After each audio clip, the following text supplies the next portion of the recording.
గడికోట శ్రీకాంత్ రెడ్డి గారికి నమస్కారము.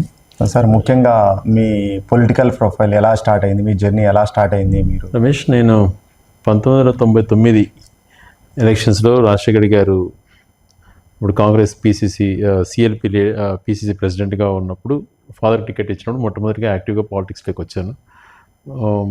మళ్ళీ విదేశాలలో ఉన్నాను కొద్ది రోజులు. తర్వాత 2003లో నుంచి కంటిన్యూస్గా ప్రస్థానం ఇప్పటికీ 20 సంవత్సరాలు దాదాపుగా పూర్తి అయిపోయింది. 21 సంవత్సరం అవుతుంది.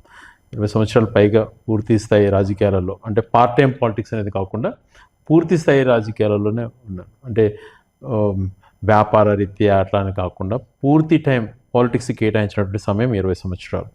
20 సంవత్సరాలలో 2003లో వచ్చిన తర్వాత 2004 మేలో ఎలక్షన్స్ ఏదైతే జరిగాయో, కాంగ్రెస్ పార్టీ అధికారంలోకి వచ్చి రాజశేఖర్ గారు ముఖ్యమంత్రి అయిన తర్వాత, అంతకుముందు రాజకీయాలు వేరుగా ఉండేటివి. ఎక్కడ చూసినా గ్రామీణ ప్రాంతాలలో నక్సలిజం పేరుతో ఉండేటివి. గ్రామీణ ప్రాంతాలు ఏ ఒక్కరు నివసించేటువంటి పరిస్థితులు కూడా లేనటువంటి పరిస్థితులు. ఎక్కడ చూసినా పూరి గుడిసెలు, ఎర్రటి నేలలు, ఎక్కడ రోడ్లకు అనుకున్నటువంటి ఇది ఏది కాదు, విద్యుత్ లేనటువంటి పల్లెలు, ఇలాంటి పరిస్థితులు ఉండేటివి. అప్పుడు రాజకీయాలు అంటే మనుషులను వేసుకొని తిరిగేది, తోడలు కట్టుకునేది, రాళ్ళు వేసుకునేది, అలాంటి పరిస్థితులు ఉండేటివి. ఎందుకు మనం మార్పు వైపు ఎందుకు ఆలోచన చేయలేము అని చెప్పి ఆ రోజు నుంచి ఆలోచన చేసుకున్నాం. 2004లో తండ్రి ముఖ్యమంత్రిగా ఉన్నప్పుడు బ్యాక్ నుంచి మొత్తం కూడా పొలిటికల్గా కానీ, నాయకులకు అవైలబిలిటీ కానీ, అభివృద్ధి విషయంలో కానీ తండ్రికి చెదరు అదురుగా ఉన్నాను.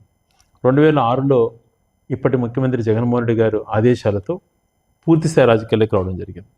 యూత్ కాంగ్రెస్ అధ్యక్షుడిగా ఆయన నియమించడం, ఆయన అడుగుజాడల్లో భవిష్యత్తులో ఆయన కాబోయే కడప ఎంపీ, సేమ్ ఒకటే జిల్లా నుంచి తనకు తోడు నీడగా జీవితాంతరం మా తండ్రి గారు ఏ రకంగా అయితే రాజశేఖర్ గారికి లైఫ్ లాంగ్ లాయల్గా ఉన్నారో, అదే రకంగా జగన్మోహన్ రెడ్డి గారితో నడవాలా అని చెప్పి నిర్ణయించుకోవడం.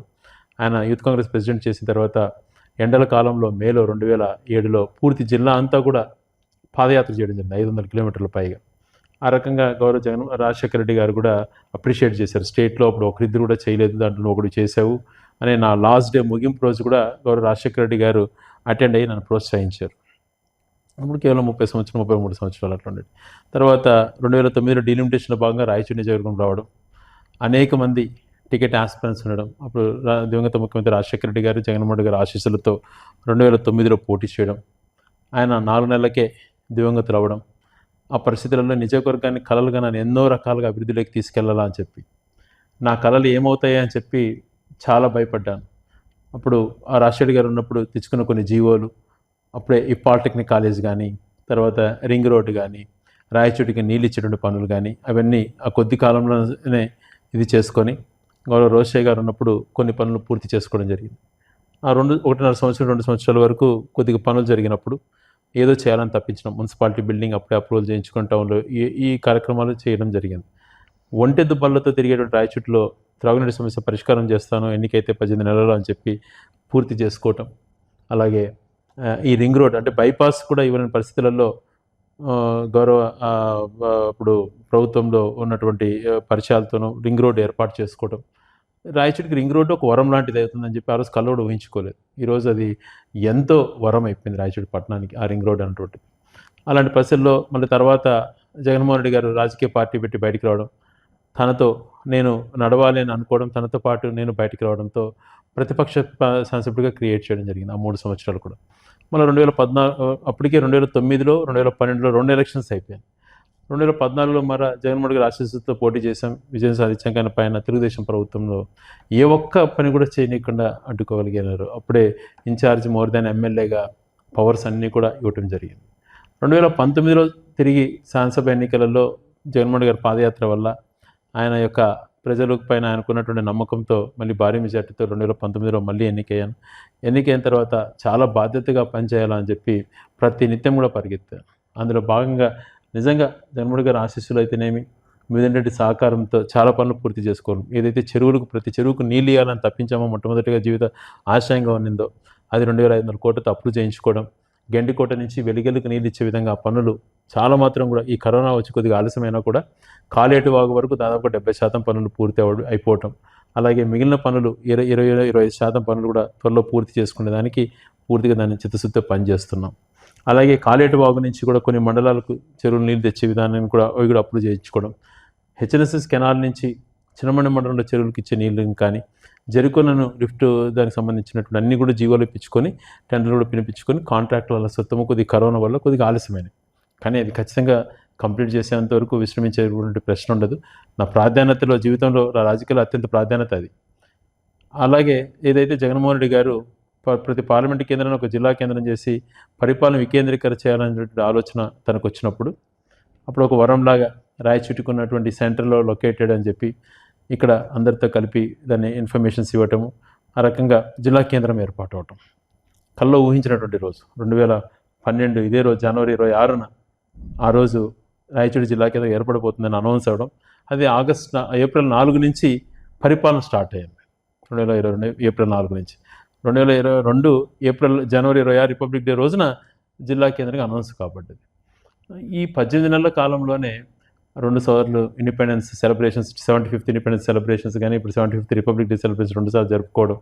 ఈ 20 నెలల కాలంలోనే పూర్తి స్థాయిలో మనకు మౌలిక వసతులు నిర్మించినటువంటి ఏదైతే 13 జిల్లాలు కొత్త జిల్లాలు అనౌన్స్ చేశారో ఆ 13 జిల్లాలలో ఏ జిల్లాకు కూడా తీసిపోయిన విధంగా 13 కొత్తగా అనౌన్స్ అయినటువంటి జిల్లాలో నెంబర్ 1గా పరిపాలన అంతా కూడా అధికారులకు సౌకర్యంగా ఉండే విధంగా ఆఫీసెస్ క్రియేట్ చేయడం.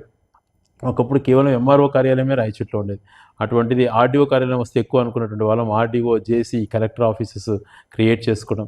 సిఐఏ సర్కిల్ ఇన్స్పెక్టర్ ఎక్కువ అనుకున్న దాంట్లో ట్రాఫిక్ పోలీస్ స్టేషన్ దగ్గర నుంచి డిఎస్పీ కార్యాలయం నుంచి, డిఎస్పీ అంటే పులివెందులకు పోయేటువంటి రోజు, డిఎస్పీ కార్యాలయం దగ్గర నుంచి ఎస్పీ ఆఫీస్ను ఈరోజు పెరేడ్ గ్రౌండ్ను లాంటివి నిర్మించుకోవడం, ఈరోజు ఒక మంచి గెస్ట్ హౌసెస్ నిర్మించుకోవడం, అనేకమైనటువంటి బంగ్లాలు, బస్టాండ్ ఆధునీకరించుకోవడం, 24 కోట్లతో హాస్పిటల్ నిర్మించుకోవడం, రైతు బజార్ నిర్మించుకోవడం, మహిళా డిగ్రీ కాలేజ్ సాధించుకోవటం, మూడో తరగతికి మహిళ ఎంటర్ అయితే డిగ్రీ వరకు ఒకే క్యాంపస్లో చదువుకునే విధంగా ఒక ప్రాంగణంగా చేసుకోవటం.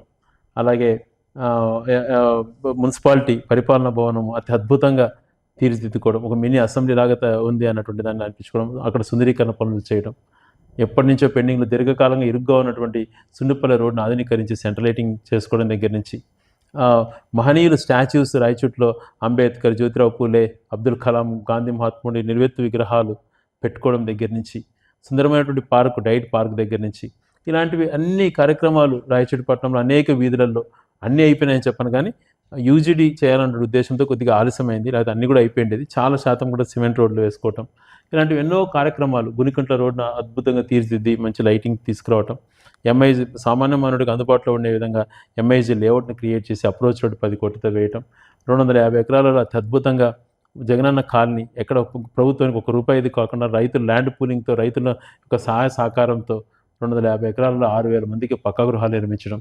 మరి సుండిపల్లి రోడ్లో చలమకుపల్లి వాసులకు అక్కడ దాదాపు 20-30 ఎకరాల్లో నిర్మించడం, 93 జగనన్న కాలనీలు నియోజకవర్గ వ్యాప్తంగా నిర్మించుకోవటం, 20,000 పక్క గృహాలు తెచ్చుకునే దగ్గర నుంచి అనేకమైనటువంటి కార్యక్రమాలు. అంటే భవిష్యత్ అవసరాల కోసం ఆలోచన చేసినటువంటి నాయకుడు అని అంటారు. అంటే రేపు తరం గురించి ఆలోచన చేసేటటువంటి. సో ఏ ఒక్కట కూడా గతంలో ఆలోచన చేయలేదు. అటు బ్రిటిష్ పీరియడ్లో రాజంపేటకు సబ్ కలెక్టర్ ఆఫీస్ ఉంది, ఇటు మదనపల్లికి సబ్ కలెక్టర్ ఆఫీసులుగా నిర్మించారు బ్రిటిషర్స్ కాలంలో, అనేక బంగ్లాలు ఉన్నాయి. ఇక్కడ ఏ ఒక్కటి నిర్మాణం లేకుండా ఉన్నది. అటువంటిది గెస్ట్ హౌస్ నిర్మించుకోవడం కానీ, డిఎస్పీ ఆఫీసు, క్యాంప్ ఆఫీసు నిర్మించడం, ట్రాఫిక్ పోలీస్ కంప్లీట్ చేయడం కానీ, మిగిలిన ఆఫీసెస్ అన్నీ కూడా ఆధునీకరించుకోవడంలో దగ్గర నుంచి స్థలాలు భవిష్యత్ తరాలకు ఉపయోగపడే విధంగా. ఈరోజు రాజకీయాలలో ఎవరికి శాశ్వతం కాదు, చేసేటువంటి సేవలో నిలబడతాయి.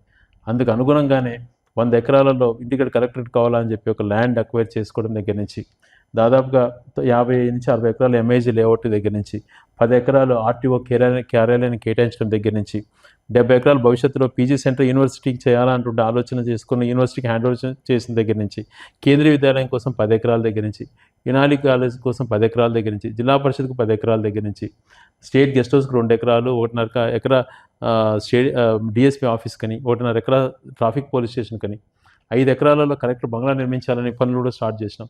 2 ఎకరాలలో జేసీ బంగ్లా కట్టాలని, 1.5 ఎకరాలు ఎస్పీ బంగ్లా ఉండాలని, ఇలాంటివన్నీ స్థలాలు కేటాయించేసేసి ఎక్కడికక్కడ భవిష్యత్ అవసరాలు బాగుండాలని, నగరవనం 80 ఎకరాలలో అయితేనేమి, ప్రజలకు ఆహ్లాదకరంగా ఉండేందుకు శిల్పారామం 12 ఎకరాలలో అయితేనేమి, అలాగే డైట్ పార్క్ను ఆధునీకరించుకోవడంలో అయితేనేమి, ఎన్నో కార్యక్రమాలు. చుట్టూ 4 అర్బన్ హెల్త్ సెంటర్లు నిర్మించి హాస్పిటల్, 100 బెడ్ హాస్పిటల్ విద్యుపతిని కంప్లీట్ చేసే దగ్గర నుంచి, బస్ స్టాండ్కి ఎక్స్టెన్షన్ కోసం 33 క్యాబినెట్లో పాస్ చేయించే దగ్గర నుంచి, నమాజ్ కట్ట అభివృద్ధి దగ్గర నుంచి, వీరభద్ర స్వామి ఆలయం అభివృద్ధి దగ్గర నుంచి ఎన్నో కార్యక్రమం, తలపెట్టిన కార్యక్రమాలు. దేవుడి దయ వలన కరోనా లాంటి అడ్డంకి వచ్చి 2 సంవత్సరాలు వేస్తేనా కూడా పేద ప్రజలకు చేయాలంటే సంకల్పంతో ముందుకెళ్ళాం. సో ఇలాగే రాబో రోజులలో కూడా ఇంకా ఈ రాయచోటికి ఏం అవసరము, ముందుగా మనకు అవసరమైనటువంటి 2 సంవత్సరాల్లోనే కరోనా వచ్చి 2019 తర్వాత జగనన్న ప్రభుత్వం వచ్చిన తర్వాత 2 సంవత్సరాల కరోనా పోయినా జస్ట్ 2.5 సంవత్సరంలోనే ఇంత అభివృద్ధి చేసినా కూడా ప్రతిపక్షాలు శ్రీకాంత్ రెడ్డి రాయచోటికి ఏం చేశాడు, మళ్ళీ మీరు ఆయనకి ఎట్లా ఓటేస్తారని చాలా మంది నాయకులు జనాల దగ్గరికి వెళ్ళి అడుగుతున్నారన్న. దానికి మీరు ఇచ్చే సమాధానం? ఇప్పుడు రాయచోటి పైన అవగాహన ఉన్న వాళ్ళంతా కూడా తెలుసు. నాకు మొట్టమొదటిగా ఎమ్మెల్యేగా అయినప్పుడు కేవలం 1 సంవత్సరం 1.5 సంవత్సరం మాత్రం అధికారం నాకు తర్వాత ఎవరి హ్యాండ్ ఓవర్లో ఉన్నది అధికారం అందరికీ కూడా తెలుసు, ఎవరు ఇన్ఛార్జ్ గౌరవించారు. తర్వాత 5 సంవత్సరాలు కూడా ఎవరి చేతిలో అధికారం ఉన్నదో అందరికీ తెలుసు. నాకున్న ఈ 4.5 సంవత్సరంలో 2 సంవత్సరాలు కరోనా గోగా మిగిలిన 2.5 సంవత్సరంలో వాళ్ళ గుండెలపైన చేసుకొని చెప్పమని అభివృద్ధి చెందలేదు. వాళ్ళు రాజకీయ విమర్శలు చేస్తూ ఉంటారు. నేను ఏ రోజు కూడా నేను ఒకటే అనుకున్నాను, ఈ రాజకీయాల్లో హుందాతనం ఉండాలి, రాజకీయాలలో మనం వేసేటువంటి అడుగులు చూసి మనం ఫాలో అయ్యే వాళ్ళు కూడా మన బాటలో నడవాలి, మనం చేసే తప్పుడు అడుగులకు వాళ్ళు ఆదర్శంగా తీసుకొని తప్పుడు అడుగులు వేస్తే వ్యవస్థే పాడవుతుంది అని ఆలోచన చేసే వ్యక్తిని నేను. అందుకనే నేను ఏదంటే నోరు పారేసుకోను. ఎవరైనా నేను మాట్లాడచ్చు, మాట్లాడే ముందు ఆరోపణలు చేసే ముందు గుండెపైన చేసుకొని అది నిజాయితీగా వాళ్ళు చేస్తున్నారా, రాజకీయం కోసం చేస్తున్నారా ఆలోచన చేసి చెప్పమంటున్నాను. నేను మాట్లాడాలనుకుంటే ఎన్నైనా మాట్లాడచ్చు, కానీ నేను వాళ్ళ విజ్ఞతకే వదిలేస్తాను. నేను ఏ రోజు చెప్పాను, నేను ఏదైనా రాజకీయ పరంగా తప్పు చేసినప్పుడు, రాజకీయాలలో ఏదైనా ప్రజలకు అవసరాలకు అనుగుణంగా నేను తప్పు చేసిన రోజున వైదొలుగుతాను అని చెప్పాను. ఒకానొక టైంలో భూములపై నాకు ఆరోపణ చేశారు. ఆ రోజు ఒకటే చెప్పాను నేను, రాయచోటిలో అన్ని మండల కేంద్రాలలో కానీ రాయచోటి టౌన్లో కానీ 20 నుంచి 30 సంవత్సరాల రికార్డ్స్ అంతా కూడా ఎప్పుడు మిలిటరీ పట్టాలు ఇచ్చారు, ఎప్పుడు డీకేటీని రెగ్యులరైజ్ చేసుకున్నారు, ఎవరు చుక్కల భూములు రెగ్యులరైజ్ చేసుకున్నారు, ఎవరు భూములు రిజిస్ట్రేషన్స్ అయినాయి, ఏం పెండింగ్ రిజిస్ట్రేషన్స్ ఉన్నాయి, డిస్ప్లే చేయండి అని చెప్పి అడిగి వచ్చాను. మరి ఈరోజు దానికి నన్ను అడిగితే మొన్నటి వరకు కూడా అన్నీ రెడీగా ఉన్నాయి, రికార్డ్స్ అన్నీ కూడా డిస్ప్లే చేసి పెట్టినాము. ఏదైనా కూడా అంటే ఏ రికార్డ్స్ అడిగినా కూడా, ఎవరు వచ్చి అడిగినా కూడా, ఏ సర్వే నెంబర్ నుంచి అడిగినా కూడా వెంటనే వాళ్ళకి డీటెయిల్స్ ఇచ్చే విధంగా ఆఫీస్ ఉండాలి అని చెప్పి ఆ రోజు పోయి చెప్పి వచ్చిన తర్వాత అవన్నీ కూడా తయారు చేయించి పెట్టాం. మరి ఆ రోజు నుంచి వాళ్ళు మాట్లాడరు, కానీ ఎప్పుడు ఛాన్స్ వచ్చినప్పుడంతా కూడా ఆరోపణ చేసి వదిలేస్తారు. అంటే నేను ఏదో నీ పైన బురద జరుగుతాను, తర్వాత నీ ఇష్టం అన్నట్లుగా. నేను నిజంగా ఈరోజు చిత్తశుద్ధితో చెప్తున్నా, నేను మీ ఆరోపణ చేయలేక కాదు, మీరు చేసినట్టు తప్పులు ఎన్నో ఉన్నాయి ఎత్తి చూపించడానికి, కానీ నా పద్ధతి అది కాదు. నేను ఒకటే అనుకున్నా, మీ విజ్ఞత కోసం నా ధ్యేయం ప్రజలు నన్ను నమ్మి గెలిపించారు, ప్రజల కోసం ప్రతిరోజు నేను పని చేయాలి. పడుకుండేటప్పుడు నేను నిద్రపోయేటప్పటికి ఆ రోజు మంచి చేశానా లేదా అని ఆలోచన చేసుకుని పడుకోవాలి. అందుకనే అందులో భాగంగానే ఈరోజు నియోజకవర్గంలో జిల్లాలోనే టాప్గా 73 గ్రామ సచివాలయాలు, 25 వార్డు సచివాలయాల్లో 73 గ్రామ సచివాలయాలకు బిల్డింగ్లు ఇస్తే అత్యంత ఎక్కువగా మనం కంప్లీట్ చేసుకోగలిగినాం. ఆర్బీకేలు ఎక్కువగా కంప్లీట్ చేసుకోగలిగినాం, హెల్త్ క్లినిక్లు కంప్లీట్ చేసుకోగలిగినాం. నేను ఇంతకుముందు చెప్పినట్టుగా రాయచోట్ల అనేక పనులు యుద్ధ ప్రతిపదికపైన ఫండ్స్ వైపున ఎన్నో ఇబ్బందులు ఉన్నా కూడా వెనకడికి వేయకుండా ఏదో ఒక రకంగా చేయాలన్నటువంటి తపనతో ఒక స్టేడియం నిర్మాణం దగ్గర నుంచి తీసుకున్నప్పుడు, అంటే భవిష్యత్ తరానికి ఉపయోగపడేదే కదా. ఈరోజు హాస్పిటల్ నిర్మాణం అయింది, కళ్ళ కనపడడం లేదా. మున్సిపాలిటీ సుందరీకరణలో భాగంగా ఆ ఏరియానంతా సుందరమదనంగా చేసి బ్రహ్మాండమైనటువంటి కౌన్సిల్ సభాభవనం నిర్మించాం, కనపడదా. రైతులకు ఉపయోగపడాలి, ఒక ఆధునికంగా పద్ధతులు ఉన్నాయని చెప్పి రైతు బజార్ నిర్మించింది, వాళ్ళు ఆలోచన చేయట్లేదా. మరి మీ హాయంలో ఎందుకు మహిళలకు డిగ్రీ కాలేజ్ తేవాలని చెప్పి అడిగితే ఎందుకు తేలేకపోయినారు? 3వ తరగతి నుంచి డిగ్రీ వరకు ఒకే ప్రాంగణంలో మహిళలు చదువుకునే విధంగా ఏర్పాటు చేయడంలో నేను చేసినటువంటి తప్పు అవుతుందా? బస్ స్టాండ్ని రెవెన్యూ స్థలంలో 33 సెంట్లు తీసుకొని బ్రహ్మాండమైనటువంటి ఆధునీకరించి దాన్ని చేయడం అయితేనేమి, ఇలాంటివి చెప్పుకుంటూ పోతే అనేకమైనటువంటి విషయం. నగరవనం అనే ఆలోచన, డైట్ పార్క్ ఈరోజు కొన్ని వేల మంది వాకింగ్ చేసుకునే దానికి అవకాశాలు కల్పించే దగ్గర నుంచి ఈరోజు ఇంత ఆధునికంగా గెస్ట్ హౌసెస్ ఇవన్నీ కూడా చేసుకోవడం అనేటువంటిది మామూలు విషయం. 2009లో మీరు మొదటిసారి ఎమ్మెల్యే అయినప్పుడు ఎవరైనా కానీ మొదటిసారి ఎమ్మెల్యే అయితే అధికారం కావాలి, అధికారంలోనే ఉండాలి అని ఉండాలనుకుంటారు యంగ్స్టర్స్. కానీ మీరు 2009లో వైఎస్ఆర్ గారు రెండవసారి ముఖ్యమంత్రి అయిన తర్వాత, పెద్ద ఆయన చనిపోయిన తర్వాత మీరు జగనన్న వెంట నడవాలి అనే ఆలోచన ఎందుకు వచ్చింది? రాజకీయాలలో మొదటి నుంచి మేము మా రాజకీయ ప్రస్థానము రాజశేఖర్ గారి కుటుంబంతోనే ఇది ఉండేది అనమాట. ఇది సే అబౌట్ ఫ్రమ్ 78 రాజశేఖర్ గారు మొదటి ఎమ్మెల్యే అయినప్పటి నుంచి మా ఫాదర్ 81 మొట్టమొదటిగా పబ్లిక్తో ఎలక్ట్ సమితి ప్రెసిడెంట్ దగ్గర నుంచి కూడా రాజశేఖర్ గారు అడుగుజాడలో నడుస్తున్నాం. సో అలాగే కొనసాగుతూ ఉంది. అదే ప్రేమ జగన్మోహన్ గారిని అప్పని చూపిస్తున్నారు. ఆయన రాజకీయాల్లోకి ఆయన ఆదేశాలతోనే రాజకీయాల్లోకి వచ్చినాను నేను. సో ఆయన వెనక నడవకుండా ఎవరైనా వెనక నడవాలి. ఆ రోజు చాలా రిక్వెస్ట్ చేసుకున్నాను, ఆయన ఒక్కరు రాజీనామా చేస్తే లేదు నేను వెనకలు తోడు ఉంటానని. ఆ రోజు జగన్మోహన్ రెడ్డి గారు ఇప్పుడు కాదు సమయం వచ్చినట్టు చెప్తాను, ఆ రోజు నువ్వు ఖచ్చితంగా వద్దులే అని చెప్పి ఆదేశాలు చేశారు. అనేక నిందలు ఆయన ఏ తప్పు చేయకపోయినా ఆయన పడినటువంటి మాటలు ఏ నాయకుడు భరించలేడు. కానీ దాన్ని అన్ని తట్టుకొని ఆయన ఆత్మస్థైర్యం నిజంగా బతికినంత కాలం ఊపిరినంత కాలం అట్లాంటి నాయకుడు వెనక పనిచేయడం గర్వంగా ఫీల్ అవుతాను. అంటే ఒక నిబద్ధతతో తనకున్న ఆలోచనలు ఇవన్నీ చూసినప్పుడు నిజంగా ఏ ఒక్కరికి లేవు సమాజం. నేను ఎంతోమందిని గమనిస్తుంటే ఎంతోమంది నాయకుల గురించి స్టడీ చేశాను నేను. కానీ రాజశేఖర్ గారి తర్వాత నిబద్ధత, తనకున్నటువంటి మంచితనం, ఎప్పుడు ఎంతసేపు నెక్స్ట్ జనరేషన్ కోసం ఏం చేయాలి, ఉన్నంతకాలం ఏ రకం ప్రజలకు ఉపయోగపడాలి అనే ఆలోచనలు కానీ, తను ఎన్ని ఆరోపణలు చేసినా కాలమే సమాధానం చెప్తుంది అని చెప్పి తన పని తను చేసుకున్నటువంటిది నిజంగా ఏ ఒక్కరు చేయరు. ఆయనకు మంచి గుణం ఇచ్చాడు దేవుడు. ఆ గుణంతోనే ఈరోజు అత్యంత ప్రజాదరణ నాయకుడిగా ఈరోజు ఆంధ్రదేశంలో నేను జగన్ ఒకడని చెప్పగలుగుతా ధైర్యంగా. అంటే మాస్లేకి తను చేసినంత పేద ప్రజలకు ఏ ఒక్కరూ లేరు. ఒక నాయకుడు అన్నవాడు నేను మంచి చేసినానని మీకు అనిపిస్తే నాకు అండగా నిలబడండి అనేటువంటి నాయకుడిని దేశంలో ఏ రాజకీయ ప్రజాస్వామ్య దేశంలో ఏ ప్రాంతీయ పార్టీ కానీ ఏ జాతీయ పార్టీ కానీ ఆ మాట ఎవరు అనలేరు. అది ఆయనకే సాధ్యపడింది. అప్పుడు జగన్మోహన్ రెడ్డి గారు వెనకాల నడవాలనే ఉద్దేశంతో ఆయనకు అవసరం అనుకున్నప్పుడు ఆ రోజు మేము అసెంబ్లీ నిలబడ్డామని మేము డిస్క్వాలిఫై చేశారు. బై ఎలక్షన్ కూడా రావడం జరిగిన విషయం మీకు అంతా కూడా అంతా తెలిసిన విషయం. మీరు జగన్మోహన్ రెడ్డి అన్నతో చాలా క్లోజ్గా ఉంటారు. మొదట వచ్చిన వ్యక్తి మీరే పార్టీ. కానీ పెద్ద ఆయన చనిపోయిన తర్వాత జగన్మోహన్ రెడ్డి గారికి వైఎస్ఆర్ గారికి మీతో ఉన్న అనుబంధం, వాళ్ళిద్దరి కంపారిజన్ మీరు ఎలా చెప్పగలరు 2 మాటల్లో చెప్పాలంటే?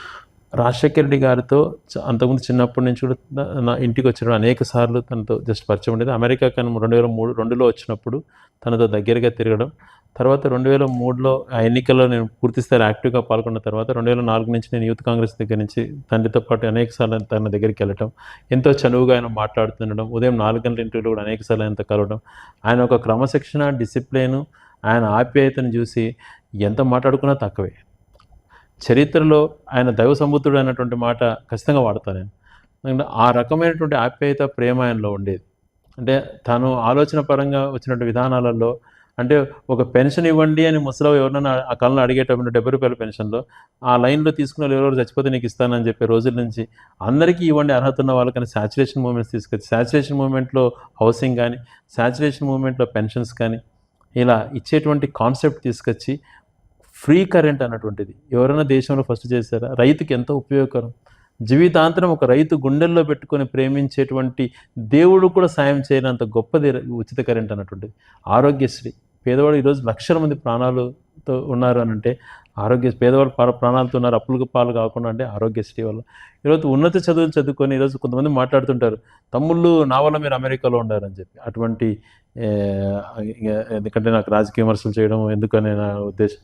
దానికోసం కాదు, ఈయన పెట్టిన ఫీజు రియంబర్స్మెంట్ వల్ల, ఈయన ఇచ్చిన ఫీజు రియంబర్స్మెంట్ వల్ల సామాన్య మానవులు డిగ్రీ కూడా చదవలేమనుకున్న వాళ్ళు ఎన్నో రకమైన ఉన్నతమైనటువంటి చదువులు చదువుకునేటువంటి జరిగింది. అంటే అది కేవలం ఫీజు రియంబర్స్మెంట్ జరిగింది. అటువంటి మహనీయుడు రెండోసారి వీరంతా మహాకూటమిగా ఏర్పడి తనకు మెజారిటీ తగ్గించారన్నటువంటి ఒక బాధ ఆయన మెదిరేది. ఇంకా ఎక్కువ బాగా చేయాలంటే ఆలోచనతో ఉన్నప్పుడు ఆయన చనిపోవడం నిజంగా జీర్ణించుకోలేకపోయాం.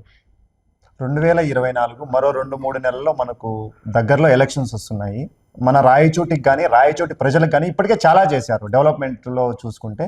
మీరు 24 జరగబోయే 2 నెలల ఎలక్షన్స్ తర్వాత మీరు ఏం చేయదలుచుకున్నారు రాయచోటికి కానీ రాయచోటి ప్రజలకు కానీ?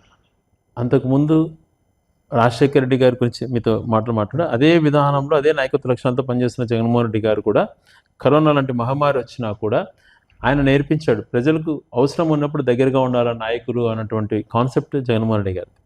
ఆయన ఆదేశాలతోనే కరోనా వచ్చినప్పుడు పేషెంట్స్తోనే మేము వాళ్ళ మంచి చెడులు కనుక్కుంటూ వాళ్ళతోనే గడిపే రోజులు.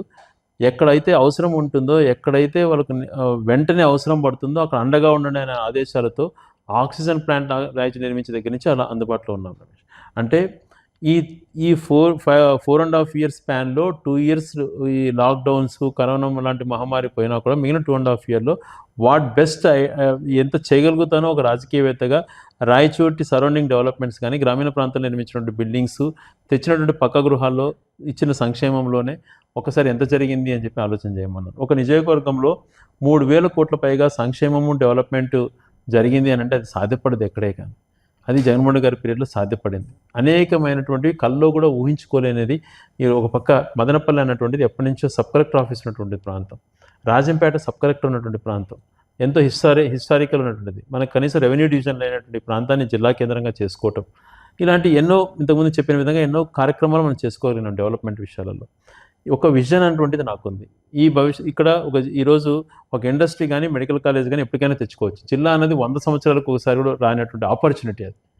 ఇప్పుడు ఆంధ్రప్రదేశ్ ఏర్పడిన తర్వాత, స్వతంత్రం వచ్చిన తర్వాత 3 కొత్త జిల్లాలు వచ్చినాయి: విజయనగరం, ప్రకాశం, రంగారెడ్డి. అంటే ఈ 75 సంవత్సరాల స్పాన్లో ఉమ్మడి రాష్ట్రంలో 3 జిల్లాలు. అటువంటిది ఈ జిల్లాల అవకాశం 100 సంవత్సరాలకు ఒకసారి కూడా కలిగే అవకాశాన్ని దాన్ని సద్వినియోగం చేసుకున్నాం. జిల్లా కేంద్రమైంది. నెక్స్ట్ నా టార్గెట్ ఇక్కడ యూనివర్సిటీ ఒకటి కంప్లీట్ చేసుకొని నేషనల్ హైవే కనెక్టివిటీ, అంటే కదిరి నుంచి నేషనల్ హైవే కనెక్టివిటీ త్రూఅవుట్ ఈ Raichur ring road surrounding 4 lane అయిపోయి కృష్ణపట్నం వరకు ట్రాన్స్పోర్టేషన్ పెరిగితే ఇక్కడ మనకు ఇంకా కూడా మంచి వాల్యూస్, ల్యాండ్ వాల్యూస్ పెరగడంతో పాటు అనేక, ఎందుకంటే జిల్లా కేంద్రం అయిన తర్వాత గతంతో పోలిస్తే ఇప్పుడు ప్రతి ఒక్క చుట్టుపక్కల అన్ని మండలాలలో కూడా భూముల విలువలు బాగా పెరిగాయి, ఇంకా బాగా పెరుగుతుంది. అలాగే చాగలమర్రి నుంచి ఇప్పుడు జరుగుతున్నటువంటి పని రాయచోటికి హైవే NH, ఈ 2 కానీ హైవేస్ కానీ పూర్తి స్థాయిలో అయిపోయి యూనివర్సిటీ ఒకటి తెచ్చుకుంటే 3 నుంచి 4 వేల మందికి ఉపాధి అవకాశాలు కలిగే ఒక ఇండస్ట్రీ తెచ్చుకోవాలన్నటువంటిది నా నెక్స్ట్ ప్లాన్. అలాగే ఢిల్లీ స్థాయిలో కొన్ని ఈ మిలిటరీకి సంబంధించినటువంటిది ఏదన్నా ఇక్కడ ఎస్టాబ్లిష్, రా మెటీరియల్ తక్కువ కాబట్టి అటువంటి ఇండస్ట్రీస్ వాళ్ళకు సైనికులకు ఉపయోగపడేటువంటివి ఏదైనా స్టిచ్చింగ్స్ కానీ ఇట్లాంటి వాటిపైన కూడా దృష్టి పెట్టాను. ఇవి తీసుకొని ఎంప్లాయ్మెంట్ జనరేషన్ చేసుకోగలిగితే ఇక్కడ యూత్కి కూడా, ఎందుకంటే ఇక్కడ నుంచి కనీసం అంటే 20,000 మంది పైగా బెంగళూరులో జాబ్ చేసేటువంటి వాళ్ళు ఉన్నారు ఐటీలో, హైదరాబాద్లో ఒక 10,000 పైన ఉన్నారు, చెన్నై, పూణే, అదర్ కంట్రీస్లో ఐటీ ఉద్యోగస్తులు బ్రహ్మాండంగా ఉన్నారు. వాళ్ళందరూ తలుచుకుంటే, అంటే ఒక ప్రాంతంలో, అంటే ఇప్పుడు 800 acres ఒక చోట 600 acres తీసుకున్నాం. రేపు పొద్దున ఒక ఐటీ పీపుల్ అంతా కూడా తలుచుకొని వాళ్ళ ప్రాంతాల్లో తల్లిదండ్రులకి దగ్గరగా ఉండాలి, సొంత ఊర్లలో స్థిరపడాలి అని అనుకున్నప్పుడు స్టార్టప్స్ చేసుకోవచ్చు వాళ్ళంతా కూడా. నెక్స్ట్ ఆ ప్లాన్తో ముందుకెళ్తాం. ఇక్కడ ఒక పెద్ద ఆయన చెప్తున్నాడు, నేను క్రియేట్ చేసేస్తాను డేటా సెంటర్.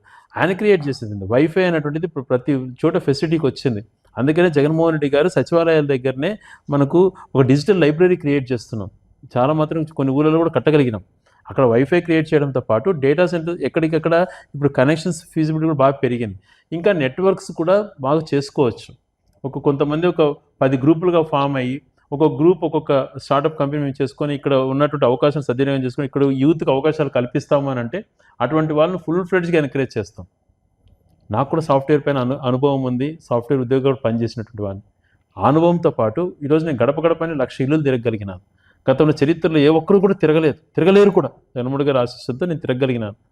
ప్రతి ఇల్లు కూడా తిరగలిగినాను. మంచి స్థితిగతులు చూశాను ప్రతి ఇంట్లో కూడా. ప్రతి ఇంట్లో ఎలా ఉంటుంది, వాళ్ళ జీవన విధానం ఎలా ఉంది, ఏ ఊరిల్లు ఎలా ఉంది, ఏ తరగతి వాడు ఎలా బతుకుతున్నాడు అటువంటిది అవగాహన చేసుకోగలిగినాను. పోయినప్పుడు ఆ పల్లెలో మౌలిక వసతులు కానీ భౌగోళిక స్వరూపాలు కానీ చూశాను. ప్రతి విలేజ్ చూశాను. ఒక్కిల్లు ఉన్న ఊరు కూడా వెళ్ళాను. 1-2 ఇల్లులు ఉన్న ఊరు కూడా వదలలేదు. ఏ ఇంటికి కూడా పోకుండా రాలేదు. తిరిగినప్పుడు నేను చాలా ఇళ్లలో గమనించింది వర్క్ ఫ్రమ్ హోమ్ చేస్తున్నారు. నేను వర్క్ ఫ్రమ్ హోమ్ క్రియేట్ చేస్తానని నేను మాట్లాడతాడు. ఇప్పుడు చేస్తున్నారు work from home Bengaluru IT employees.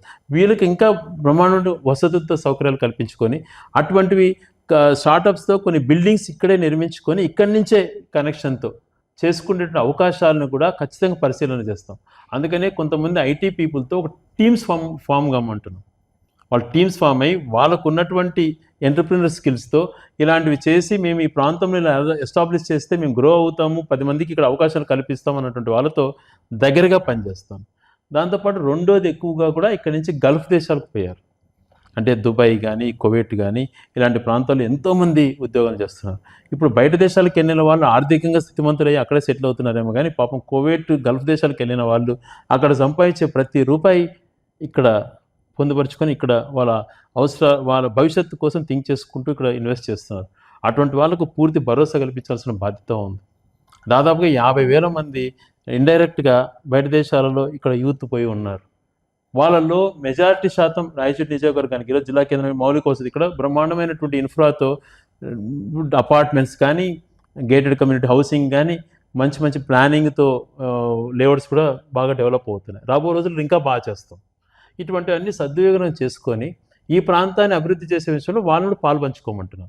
ఇక్కడ ఉన్నటువంటి లోకల్గా ఉన్నటువంటి యూత్కు ఒక ఇండస్ట్రీని తీసుకొచ్చి మిగిలిన టైంలో రైతులకు మనం ఏదైతే గెంటుకోట నుంచి ఇప్పుడు దాదాపు యుద్ధ పని చేస్తున్నామో దాన్ని కంప్లీట్ చేసుకుంటే మనము వన్ ఆఫ్ ద టాపెస్ట్ కాన్స్టిట్యున్సీకి హార్టికల్చరల్గా డెవలప్ చేసుకుంటే అవకాశం కలుగుతుంది.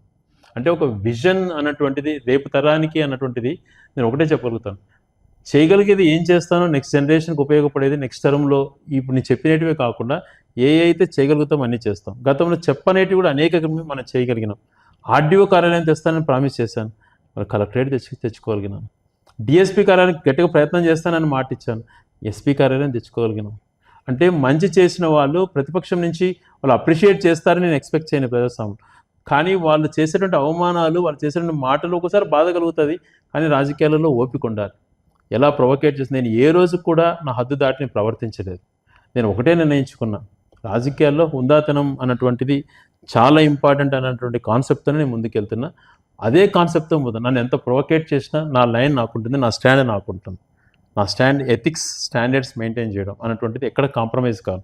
అవసరం అనుకున్నప్పుడు ప్రజలచే తిరస్కరించబడే రోజు తప్పుకుంటాను, కానీ ప్రజలు మన్నలు పొందే విధంగా డెమోక్రటిక్గా ప్రజాస్వామ్య విలువలను గౌరవించే విధంగా సత్ప్రవర్తనతో హుందాతనపు రాజకీయాలు ఒక మనల్ని చూసి ఆదర్శంగా తీసుకొని ఇతరులు చెడిపోయే విధంగా అడుగులు కాకుండా మంచి అడుగులు పడే విధంగా ఒక మంచి నాయకుడి కింద మేము పనిచేస్తున్నాం. బయట మాట్లాడే వాళ్ళ మాటలు అదంతా శుద్ధ అబద్ధాలు. ఒక నాయకుడి గురించి మాట్లాడు, ఆయన క్యారెక్టర్ ఏందో, ఆయన క్యాలిబర్ ఏందో, ఆయన ఒక హుందాతనం ఏందో, ఆయన ఒక ధైర్యం ఏందో కళతో చూసిన వాళ్ళం. ఆ నాయకత్వంలో పనిచేసిన గర్వపడేటువంటి వాళ్ళం, ఆశలతో పనిచేసేటువంటి వాళ్ళము. ఈరోజు సిస్టమ్స్కి మేము అంటే ఒక సిస్టమ్ని మోర్ దెన్ ఒక తల్లికి ఎంత గౌరవం ఇస్తామో ఒక వ్యవస్థకు అంత గౌరవం ఇస్తాం. ఆ హుందాతనంతోనే రాజకీయాలు చేస్తాం, కానీ దిగజారి రాజకీయాలు చేయము. అడ్డుగోలుగా మనసుని గాయపరిచే విధంగా మాట్లాడే వాళ్ళు విజ్ఞప్తికి వదిలేస్తాను. ఈరోజు నాకు 20 సంవత్సరాలు సుదీర్ఘంగా కంటిన్యూస్గా రాజకీయాల్లో ఉన్నాను. నా బాబు 2007లో నేను యూత్ కాంగ్రెస్ పాదయాత్ర చేసేటప్పుడు అమెరికాలో బాబు పుట్టిన 2 నెలలకు కానీ పోలేకపోయినాను. తర్వాత స్కూలింగ్లో కానీ ఎక్కడ కానీ కుటుంబానికి నేను కేటాయించినటువంటి అతి స్వల్ప సమయం. మా భార్య చదువుకునేది కాబట్టి పిల్లల చదువులు మంచి చెడు చూసుకునేది. కుటుంబానికి 10% కేటాయిస్తే 90% నేను నిజవర్గానికి, ప్రజలకు, కార్యకర్తల కోసం కేటాయించుకున్నాను. అదే రకంగా మంచి జరిగిన చెడు జరిగిన 15 సంవత్సరాలు 20 సంవత్సరాల నుంచి ఏ రోజు నుంచి నేను రాజకీయ ప్రస్థానంలో ఉన్నానో ఆ రోజు నుంచి ప్రతి గ్రామంలో ఉన్నటువంటి నాయకులు, కార్యకర్తలు వాళ్ళు చూపిస్తున్నటువంటి ప్రేమ నిజంగా ప్రాణం వదులుకోవడానికైనా సిద్ధపడతారు వాళ్ళ కోసం. వాళ్ళు చూపించేటువంటి భావన, ప్రేమ, అంకిత దీక్ష, వాళ్ళు ఎన్ని ప్రలోభాలు పెట్టినా మారకుండా నేనైతే ఏ రకంగా జగన్మోహన్ గారి కమిట్మెంట్గా ఉన్నానో అదే రకంగా కమిట్మెంట్తో నాతో నడుస్తున్నారు. వాళ్ళ మంచి చెడు చూడాల్సిన బాధ్యత కూడా నా పైన ఎంతో ఉంటుంది. అందుకనే నేను కుటుంబానికంటే కూడా ఎక్కువ సమయము రాజకీయాలకే కేటాయించాలనుకున్నాను. దీని విషయంగా ఇంకొకటి క్వశ్చన్ అడగలేదు. ప్రజల్లో కొంతమంది ఇచ్చిన సమాచారం ప్రకారము శ్రీకాంత్ రెడ్డి గారు ఎప్పుడు ఫోన్ చేసినప్పటికీ అప్పుడు బిజీ ఉన్నా ఖచ్చితంగా అదే రోజు మాకు కాల్ చేసి మాట్లాడతారు, కొన్ని సమస్యలు కూడా తీరినాయి అనేది విన్నానన్న మీ నోట్ నుంచి. అంటే ఇప్పుడు ఒక రాజకీయ నాయకుడు, ఇప్పుడు మేము మీతో కూర్చో అన్నాను, ఇప్పుడు వరుసగా కాల్స్ వస్తున్నాయి. ఒక 40-50 కాల్స్ ఉన్నా నేను ఎంత లేట్ నైట్ అయినా నేను ఆన్సర్ చేస్తాను.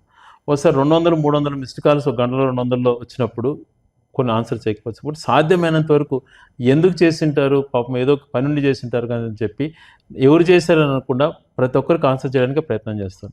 నా పిఏల దగ్గర నా ఫోన్ ఉంటుంది, గవర్నమెంట్ ఉంటుంది, ఎప్పుడు నా జోబీలోనే ఉంటుంది. కొన్ని ఇట్లాంటి ఎమర్జెన్సీ కారణం ఒక మీటింగ్స్లో ఉన్నప్పుడు ఇలాంటి పరిస్థితుల్లో ఇప్పుడే చూడండి, జనరల్గా మీరు అడిగారు కాబట్టి చెప్తున్నాను. ఇప్పటికే చూసుకుంటే దాదాపుగా మనం ఉన్న ఈ గంటలోనే ఒక 20-30 మిస్డ్ కాల్స్. ఈ విషయం జనాల నుంచి వచ్చిండే విషయం. శ్రీకాంత్ రెడ్డి గారు ఇటువంటి అప్పుడు ఆన్సర్ చేయలేకపోయాను స్పాట్ లో, కానీ ఖచ్చితంగా వీళ్ళకు నా సమయాన్ని ఉన్నంత వరకు ప్రతి ఒక్క కాల్ ఆన్సర్ చేయడానికి ప్రయత్నం చేస్తాను. ఏదో చిన్న సమస్య ఓ ప్రజాప్రతినిధి బాధ్యత. ఈరోజు మన కోసం వాళ్ళు ప్రేమతో, నమ్మకంతో ఓటేస్తారు. ఆ నమ్మకాన్ని ఒమ్ము కానియకూడదు కదా. మనము వాళ్ళ కొన్ని పనులు కొన్ని జరుగుతాయి, కొన్ని జరగకపోతాయి. జరగని వ్యక్తి డిసప్పాయింట్గా ఉంటాడు, కానీ అది ఎందుకు జరగలేదు అన్నటువంటిది ఎక్స్ప్లెనేషన్ కూడా మనం ఇచ్చుకోవాలి. అది రాజకీయ నాయకుడు బాధ్యత. ముందు జరగబోయే ఎలక్షన్స్లో కానీ ఇప్పుడు మీకు వరుసగా జనాలు 4 సార్లు అధికారం, శ్రీకాంత్ రెడ్డి గారిని 4 సార్లు రాయచూటికి ఎమ్మెల్యేగా చేశారు. క్రిటికల్ సిచ్యువేషన్ 2009 పెద్ద ఆయన చనిపోయిన తర్వాత మీరు బై ఎలక్షన్స్కి వెళ్ళారు. ఆ క్రిటికల్ సిచ్యువేషన్ 100 కోట్లు ఖర్చు పెట్టినప్పటికీ శ్రీకాంత్ రెడ్డి గారిని ఆదరించారు. ఈ ప్రజలకు, కార్యకర్తలకు మీరు ఏం చెప్పదలుచుకుంటారు? 100% నేను ఈరోజు ఒకటే చెప్తున్నా, ఎందుకు ఇంత కమిట్మెంట్గా నేను పనిచేస్తున్నాను అని అంటే కేవలం వాళ్ళు చూపిస్తున్న ఆదరణతోనే ఇది సాధ్యపడుతుంది. ప్రతి ఒక్క మనిషితో ఏ పల్లెకి వెళ్ళినా, ఈరోజు గడపడకు నేను తిరిగాను, 1,00,000 ఇల్లులు తిరిగాను. ఉదయం నేను 5:30కు చెప్తే 5 గంటలకే రెడీగా ఉండే నాయకులు, కార్యకర్తలు.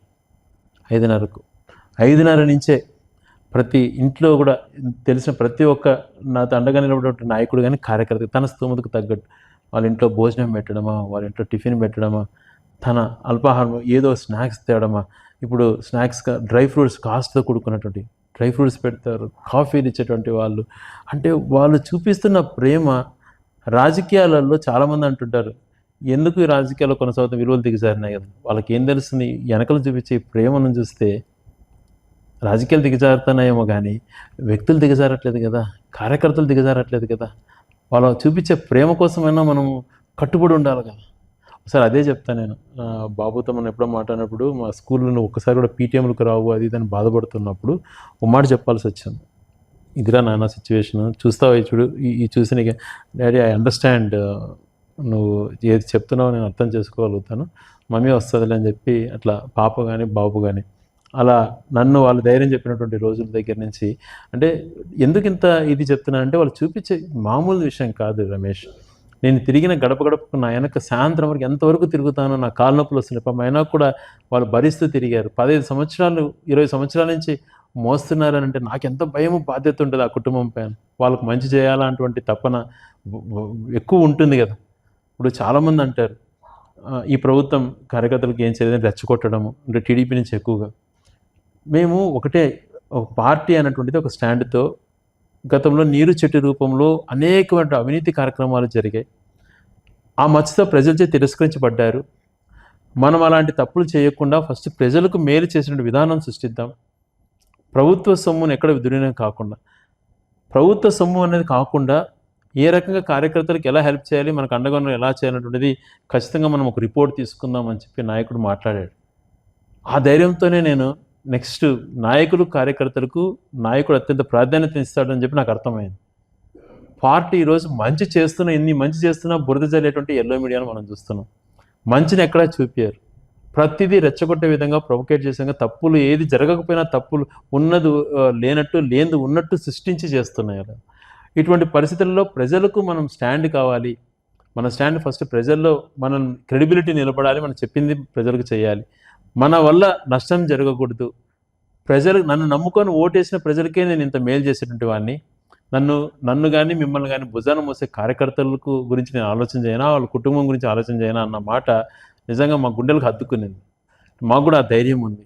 మా వెనక నడిచేటువంటి వ్యక్తికి కానీ, పార్టీని నమ్ముకున్నటువంటి కార్యకర్తకు కానీ, జెండా మోసే కార్యకర్తకు కానీ ఎక్కడ ఏ పరిస్థితులలో కూడా అన్యాయం జరగదు. జగన్మోహన్ రెడ్డి గారు ఊపినంత వరకు, మేము బతికున్నంత వరకు వాళ్ళకు తోడుగా ఉంటాము అన్నటువంటి సందేశంతో పాటు, నమ్ముకొని ఈయనకి ఓటేస్తే ఈయన మేలు చేస్తాడని నమ్ముకున్నటువంటి ప్రజలు నమ్మకాన్ని కూడా ఒమ్ము కానియకుండా, మనం నమ్మి 1,01,000 మంది మనకు ఓటేశారు. మనం 1,01,000 మందితో 1,000తో పాటు ఓటు వేయని 63,000 మందికి కూడా మంచి జరిగే విధంగా మనం వర్క్ చేసినాం. మన కాన్సెప్ట్ అది, ప్రజాస్వామ్యంలో మంచి చేయాలి, నమ్ముకున్న వాళ్ళకు మంచి చేయాలి. ఆ టయానికి వ్యతిరేకించినా కూడా ప్రజాస్వామ్యంలో ప్రజల పక్షాన్ని నిలబడాలని అనుకున్నప్పుడు వీళ్ళతో పాటు వాళ్ళకు కూడా ఈరోజు జగన్మోహన్ రెడ్డి గారి ఆ ఉద్దేశంతో గతంలో తెలుగుదేశం ప్రభుత్వంలో నీకు పథకం రావాలంటే మా కండవ కప్పుకునే పరిస్థితులు, ఇప్పుడు ఆ పరిస్థితులు మనం చూస్తున్నామో చెప్పండి. అలా అన్నింటే మనం ఇంతమందికి సేవ చేసిండే వాళ్ళమా? 43,000 పెన్షన్లు ఎట్లా వస్తాయి మన నియోజకవర్గంలో? రాష్ట్రంలో 67 లక్షల పెన్షన్లు ఎట్టేయగలుగుతాడు జగన్మోహన్ రెడ్డి గారు? అంటే నాయకుడికి కొన్ని ఇది ఉండాలి. అలా అని చెప్పి మన కోసం జెండా మోసేటువంటి నాయకుడిని, కార్యకర్తలను ఖచ్చితంగా గుర్తింపు చేసుకోవాలి. వాళ్ళ ఆర్థిక పరిస్థితులు కానీ, కుటుంబ వ్యవహారాల్లో కానీ ఖచ్చితంగా ఒక నాయకుడిగా అండగా నడవాల్సినటువంటి బాధ్యత నాయకుడి పైన, మా అందరిపైన ఉంటుంది. అది ఖచ్చితంగా మేము ఆ భరోసా ఇస్తాం. అందుకు నిలబడ్డాం కాబట్టే ఈరోజు 20 నుంచి ఎన్ని కష్టాలు వచ్చినా, ఎన్ని ప్రలోభాలు పార్టీని మారకుండా మనతో నడుస్తున్నారంటే నమ్మకం పైన. ఆ నమ్మకాన్ని ఒమ్ము కానియకుండా భవిష్యత్తులో పనిచేయడమే మనము ఒక బాధ్యతగా చేస్తాం. 2019కి ముందు, 19 తర్వాత అనుకుంటే రాయచోటి నియోజకవర్గము it's almost more than 10 times అనేది అభివృద్ధి జరిగింది. 19కి ముందర, 19 తర్వాత రాయచోటి ప్రజలు 4 సార్లు అవకాశం ఇచ్చారు. మీకు ఒక టర్మ్ వచ్చింది గవర్నమెంట్లో ఉండి డెవలప్మెంట్ చేయడానికి అనేది. ఇప్పుడు 4 సార్లు ఎమ్మెల్యే అయ్యారు. జగన్మోహన్ రెడ్డి గారికి చాలా దగ్గర మొదటి వ్యక్తి వచ్చిన వాళ్ళల్లో ఇప్పుడు 5వసారి ఎమ్మెల్యే అయ్యి మంత్రి అవ్వాలని కోరుకుంటూ ఇంతటితో నా ఇంటర్వ్యూని రమేష్, రాజకీయాలలో చేసే కోసమే పనిచేయాలి కానీ పదవుల కోసం పనిచేయకూడదు. మంత్రి అన్నది నాకు ఏ రోజు కాన్సెప్టే కాదు. నా జీవిత ఆశయం నీళ్ళు ఇవ్వటము, జిల్లాను చేసుకోవటం నెరవేర్చుకున్నాం. చెరువులకు నీళ్ళు ఇచ్చేది జీవిత ఆశయం. ఆ 2 ఆశయాలే తప్పితే మంత్రిని కావాలా ఇంకోటి కావాలన్నటువంటి అన్న, మీ ఆశయం కాదు, దానికోసం కూడా ఆలోచించండి. దానికంటే కూడా చెరువులకు నీళ్ళు ఇచ్చే పని కంప్లీట్ అయిపోతే నెక్స్ట్ రాబోలంటే ఇప్పుడు దాదాపుగా అదైతే అదే నాకు చాలా ఇప్పుడే నాయకుడు నేను ఊహించిన నా జీవిత ఆశయాన్ని నిజయకొరక ప్రజల యొక్క ఆశయాన్ని అంటే జిల్లా కేంద్రం చేయడం అటువంటిది ఆయన నాకు ఇచ్చినటువంటి ఒక వరం. దాంతోపాటు అది కూడా నెక్స్ట్ నేను కంప్లీట్ చేసుకుంటే నా జీవనం ధన్యం అవుతుంది. కానీ వేరే పదవులు కాదు. నన్ను నమ్ముకొని ఓటేసేటువంటి వాళ్ళను నా కష్టంలో పాలు పంచుకొని ప్రతి అడుగులో అడుగేస్తున్నటువంటి కార్యకర్తల నాయకుల కోసం ఊపిరినంత వరకు పనిచేస్తానని మాటిస్తూ వాళ్ళకి ఏ రోజు ఏ అవసరం వచ్చినా అండగా నిలబడతానని తెలియజేసుకుంటూ ప్రజలు నమ్మకంతో ఏదైతే క్యూలో నిలబడి ఓటేస్తారో వాళ్ళు ఆశలు ఒమ్ము కానియకుండా రేపు తరానికి ఈ ప్రాంతం కానీ నిజవర్గంలో కానీ 2-3 తరాల తర్వాత ఎలా ఉండాలి అనే ఆలోచనతోనే ప్రతినిత్యం పనిచేస్తానని మాటిస్తూ మరొకసారి మీలాంటి వ్యక్తితో ఇంటర్వ్యూలో నాకు పాల్గొనడం సంతోషం అనిపించి మీ ద్వారా ఒక మెసేజ్ ఇవ్వదలుచుకున్నాను. రాజకీయాలలో హుందాతనము అన్నటువంటిది చాలా ఇంపార్టెంట్. హుందాతనంతో పాటు మనం వేసే ప్రతి అడుగులో నిబద్ధత ఉండాలి. ఈ స్టాండర్డ్స్ ఎక్కడ కాంప్రమైజ్ కాకుండా మంచి ఉద్దేశంతో స్వార్థానికి పోకుండా ఏ స్టెప్ వేసినా భవిష్యత్ తరం లేకపోతే ప్రజలకు ఉపయోగపడేటువంటి అడుగుల్లో కాంప్రమైజ్ కాకుండా వెళ్తానని మీకు తెలియజేసుకుంటూ సెలవు తీసుకుంటాను. నాకు ఇంత సమయం ఇచ్చి మీ అభిమానిగా నాకు ఇంటర్వ్యూ చేయడానికి అవకాశం ఇచ్చినందుకు చాలా థ్యాంక్ యూ. రమేష్.